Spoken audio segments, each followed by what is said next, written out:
to look at it. Absolutely. What are some of the common myths around funerals and planning for funerals?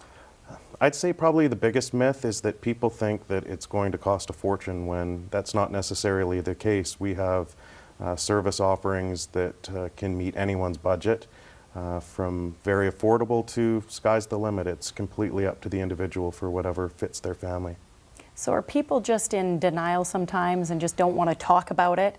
Or are you finding more and more people are starting to think ahead and plan it out in advance? Well, I definitely am finding on a day-to-day basis, we see a lot of people coming in and at least asking the questions, which we find most important. Education is the key, and we're finding people are getting prepared for the end-of-life issues. You know, there are people prepare for many things in life, whether it's retirement or birthdays or anniversaries, and we're finding people are preparing for the end-of-life issues now as well.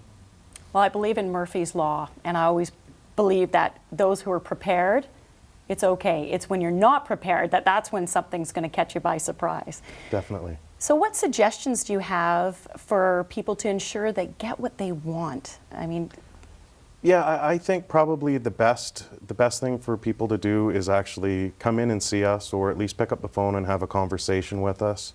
We can provide them what all their options are and explain and sort of demystify everything, just to advise them exactly what's available to them. so what does an average funeral cost? I know this is a big concern for a lot of people. They think, oh my gosh, I'm going to have to put aside, you know, $10,000 or $20,000 or $50,000 or $100,000. And people ask the same question about weddings. I was just going to say, yeah, that's definitely a question I get asked often. And the answer is a very difficult one, because some people will have a very simple ceremony or no service whatsoever with just a simple cremation. Others will have a traditional funeral mass with a fully catered reception.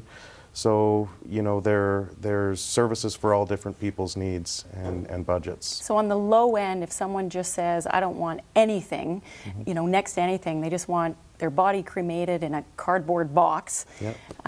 It would start out at a low range of... Around probably $1,500 in that vicinity. Wow.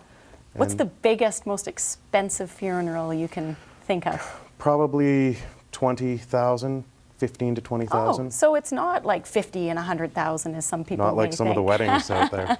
People spend way more on that. And you know what? You don't even get any guarantees with the wedding, but death is a guarantee for all of us, unfortunately. That's right. So do you think that pre-planning your own funeral is important? I think it's hugely important. And again, one of the myths, people think that there's a huge cost involved. Well, when it comes to pre-planning, it doesn't have to cost a thing. At the very least, people can put their wishes down on paper and understand or explain what it is that they exactly want.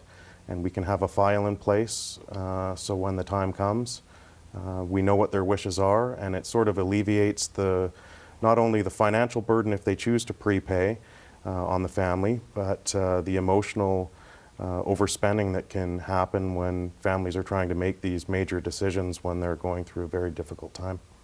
Don't put your family through that. I mean, families are grieving enough right at the end of life. They don't want to make a lot of those decisions. So do your family a favor and plan ahead, I think is what you're saying. It is a gift for sure.